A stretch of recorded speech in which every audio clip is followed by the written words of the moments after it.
ګران زده کوونکو السلام علیکم ورحمت الله وبرکاته. په دې هیله چې راته روغ جوړ او خوشحاله وئ. درنو زده کوونکو، مصطفی حقمل یو ځل بیا ستاسو سره دی. په دې هیله چې تاسو هم ټول ما غوندې دې ته تیار اوسئ چې فقط درس وشروع کړو. خپل کتابونه ولرو، کتابچې ولرو، قلمونه ولرو، هر څه ټول ولرو. لرئ تاسو؟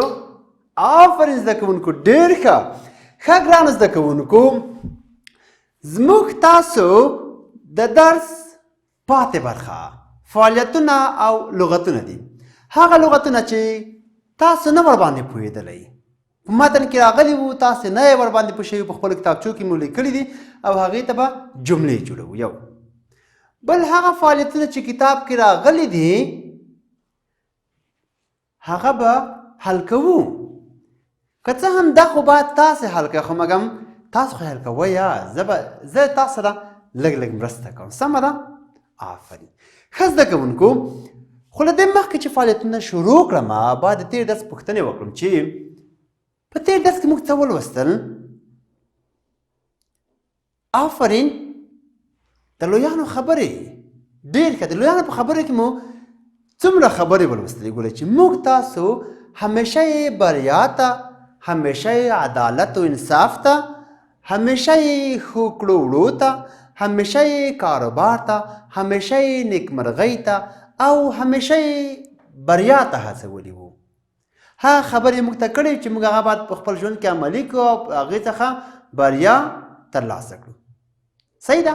ځکه موږ خو ویلي وو دا خبرې چې دي دا بابیزه خبرې نه دي، نه داسې خبرې دي چې د پولې په سر باندې بس پرتې خبرې دي، نه داسې خبرې دي چې یو چا کړي دي هسې له خپلې هیټې رایستلي او هېڅ نه د ژوند تجربو ته کتلي دي، نه یې هم بل څه ته کتلي واس نه کړي دي. نه، داسې نه ده. ګورئ، هغه د ژوند د تجربو زېږنده ده. صحیح ده؟ هغه په ژوند کې ورسره مخ شوي دي، تجربه کړي دي. ځکه موږ ویل چې تجربه د ژوندون لویه فلسفه ده. مریضان هم طبیبان شي کله کله. ویلي مو که نه؟ بلکل مو ویلي وو. ښه زده کوونکو، اوس راځم فعالیتو ته. تاسو مو کتاب ته وګورئ. ګورئ کتاب ته وګورئ. څوام مخ دی؟ اووه مخ. څوام مخ دی؟ اووه. دلته هم ستاسو د کتاب پاڼه ده.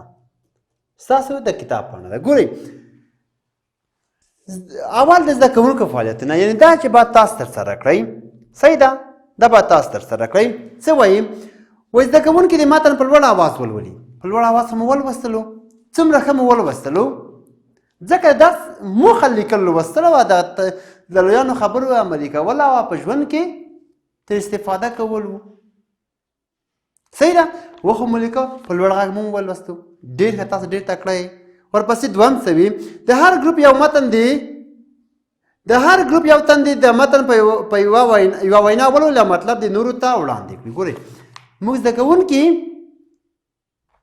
په ګروپونو ویشلي دي. یو ګروپ، بل ګروپ، بل ګروپ، بل ګروپ. هر ګروپ د یو تنها کس چې دی مشر وي د ټیم یا د ګروپ مشر وي، خو همیشه به داسې کس نه وي چې همیشه باندې یو نفر مشر وي. نه، دا ګروپونه چې جوړېږي دا هر ورځ به مشر به یې تبدیلېږي، بدلېږي به. صحیح ده؟ دغه یو تن به چې راشي د متن په لوړ غږ ولولي او نور دې بیا هم غوږ ورته ونیسي. صحیح ده؟ او مطلب دې بیا نورو ته وړاندې کړي. صحیح دی؟ بل درېیم څه وایي؟ وایي د لاندې لغتونو څخه په خپلو کتابچو کې لنډې جملې جوړې کړئ. لاندې لغتونو څخه په خپلو کتابچو کې لنډې جملې جوړې کړئ. دا جملې کومې دي؟ دا کوم لغتونه دي؟ اوس به زه درته راشم. ګورئ، تاسو خو زده دي، تاسو ورباندې پوهېږئ. ګورئ، اول چې دی اراده ده. اراده. صحیح دی؟ بل چې راوړی دی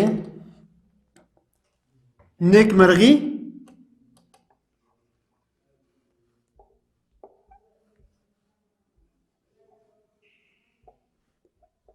نیکمرغي.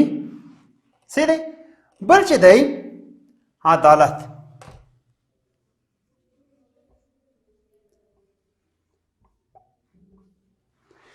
دې ته به اوس ګورئ، اراده، نیکمرغي، عدالت. دې ته به جملې جوړوو زه به یوه جمله جوړوم بیا به له تاسو نه پوښتم او تاسو به هر یو ورته دوې داسې جملې نورې وایئ چې ما نه وي جوړې کړي نوې وي صحیح ده آفرین ګورئ دلته لیکم چې زه مې خپلو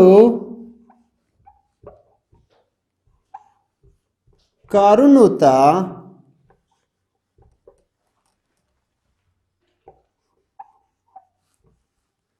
کلکه اراده لرم زه مې خپلو کارونو ته کلکه اراده لرم یا مې زه د خپلو کارونو د سرته رسولو لپاره کلکه اراده لرم صحیح ده یعنی موږ باید د خپلو بریاوو د لاسته راوړلو لپاره کلکه اراده ولرو پوه شوئ پوه آفرین بل نیکمرغي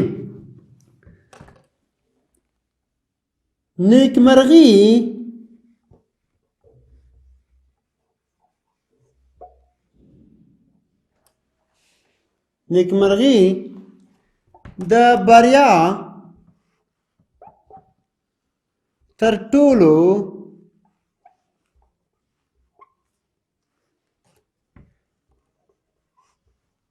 ښه لار ده نیکمرغي د بریا تر ټولو ښه لار ده یعنې هغه څوک چې نیکمرغه وي هغه کس به بریالی وي موږ باید همیشه داسې کړنې ترسره کړو چې په هغې کې نیکمرغي نغښتې وي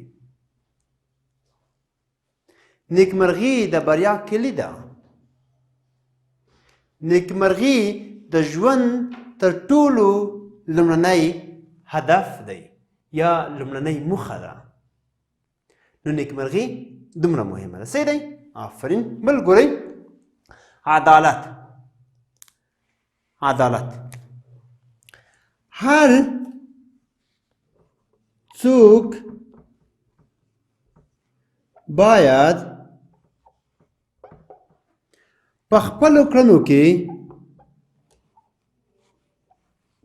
په خپلو کړنو کې عدالت وکړي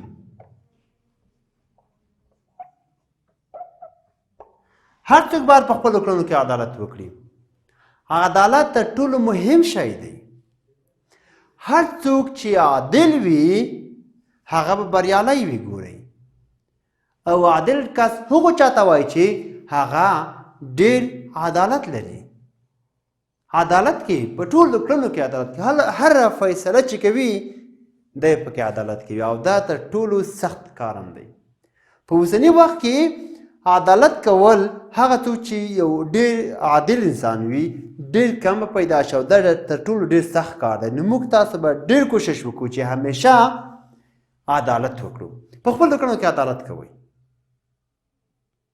صحیح ده داسې مه وایه چې دا خو احمد دی دا محمود دی دا مې خپل دی دا پردی دی دا مې دوست دا مې دښمن دی دا مې کلیوال دی دا د بل کلی دی نه دا خبرې به کله نه کوئ صحیح ده ځکه عدالت چې دی د ټولو مسلمانانو ترمنځ باید څنګه چې ضرور دغسې وشي څنګه چې ضرور وي هغسې باید وشي هسې نه چې مثال یوه د مور په سترګې ګوري بل ته د میلې په سترګې ګوري که نه د مور د میلې ترمنځ د دوه نفر ترمنځ د مور د میلې چلند کوي که نه نو ځکه عدالت مهم شی دی چې موږ تاسو باید هغه څنګه کړو هغه عملي کړو ګورئ اراده نیکمرغي عدالت موږ تاسو باید همیشه د خپلو کړنو ترسره کولو لپاره ټینګه اراده ولرو کلکه عزم ولرو قوي هوډ ولرو صحیح ده بل نیکمرغي هغه څوک چې نیکمرغي لري نیکمرغه وي هغه بریالی وي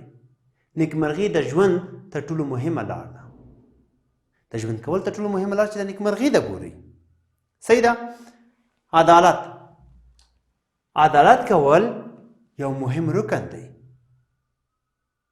په ژوند کې باید هر څوک عدالت وکړي پوه شوئ په تاسو به دې ته دوې شپږ جملې داسې جملې چې ما تر اوسه نه وي جوړې کړي تاسو به جوړوئ ورته چې ما نه وي جوړې کړي تاسو به جوړوئ صحیح ده یعنی نوې جملې چې تر څو تاسو ډېر شی زده شي ډېر شیان مو زده شي صحیح ده بل ځل کې زه تاسو نه پوښتنه کوم او تاسو به راته صحیح ځوابونه وایئ صحیح ده آفرین ښه راشئ کتاب ته مو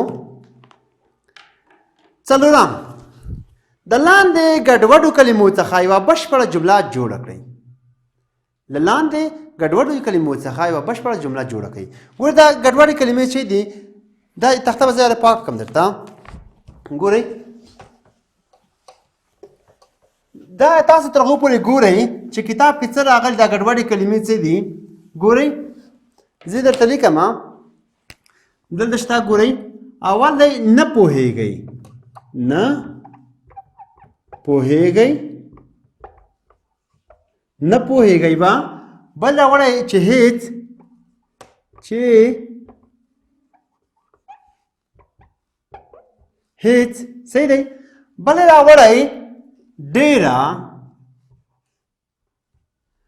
بل راوړی دی څو پو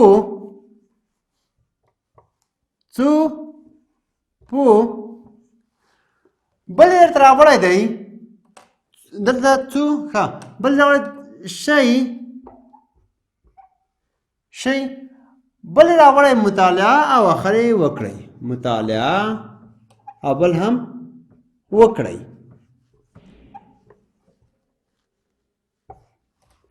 ګورئ ګډوډې کلمې راکړي دي نه پوهېږئ چې هېڅ ډېر څه پوه شئ مطالعه وکړئ اوس دلته کومه کلمه سمه راځي چې موږ تاسو هغه باید د جملې د ترتیب دپاره ولیکو او مناسب راشي صحیح ده هغه کلمې چې موږ تاسو دلته لرو ګډوډې دي ګډوډې خو موږ تاسو باید هغه څنګه کوو هغه باید د ترتیب کو منظم او سم راشي صحیح ده چې یعنی داسې نشي چې د یوې په ځای بله وکاروو ګورئ دلته لیکلي نه پوهېږئ چې هېڅ ډېره څه پوه شئ مطالعه وکړئ صحیح ده ګورئ وایي دلته که داسې ولیکو ډېره دلته خو ډېره مطالعه وکړئ څو پوه شئ چې هېڅ نه پوهېږئ ګورئ ډېره مطالعه وکړئ زه لیکم ډېره مطالعه وکړئ څو پوه شئ چې هېڅ نه پوهېږئ هېڅ نه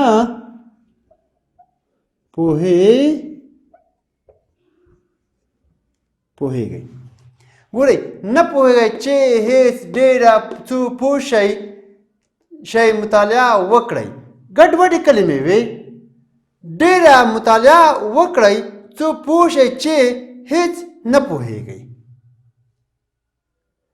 صحیح ده هېڅ نه پوهېږئ ګورئ نه پوهېږئ چې هېڅ ډېره څو پوه شئ مطالعه وکړئ ډېره مطالعه وکړئ څو پوه شئ چې هېڅ نه پوهېږئ صحیح ده آفرین او آخري فعالیت ته ګورئ پنځم په لاندې کلمو کې هغه کلمې ورپه ګوته کړئ چې مختاړې ولري کومې کلمې چې مختاړې ولري ګورئ زه پاکوم هلته لیکلي درته تاسو ورته وګورئ کتاب ته مو پنځم عمله دی عمله دلته ب جمع عمله مساوي ده بې عمله بې عمله یو بل راوړی ګورئ وخته ورسره جمع نه جمع وخته مساوي دی ناوخته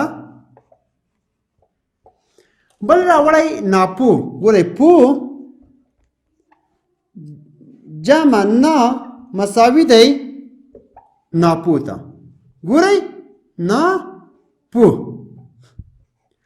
بل راوړی بریالیتوب صحیح دی عقل صحیح دی یعنې په دو پنځو بې عمله ناوخته ناپو بریالیتوب عقل کې درې هغه کلمې چې هغو کې مختاړې راغلي وګورئ عمل وسره به جمع کې مساوي دی به عمل دلته دغه به چې دغه مختاری دی دلته وخت کې مثال نو وسره جمع ک نون نا وخت د مختاری سي دی بل او دلته ناپو کې هم چې پو سره کنه نون جمع کې چې کې ناپو پو جمع نون یا نا مساوي دی ناپو مساوي دی ناپو د نون به د څنګه دی د مختاری دی پوه شئ په آفرین ګرانو زده کوونکو تاسو به دغو کلمو ته دغه بې عمله بې وخت ناپوه بریالیتوب عقل ته څلور جملې جوړې کړئ سمه ده او دغو نورو مخکینیو جملو ته کلمو لغتو ته به هم دوې جملې جوړې کړئ سمه ده بله زه ګورم تاسو په خدای سپارم ښې چارې بریالي اوسئ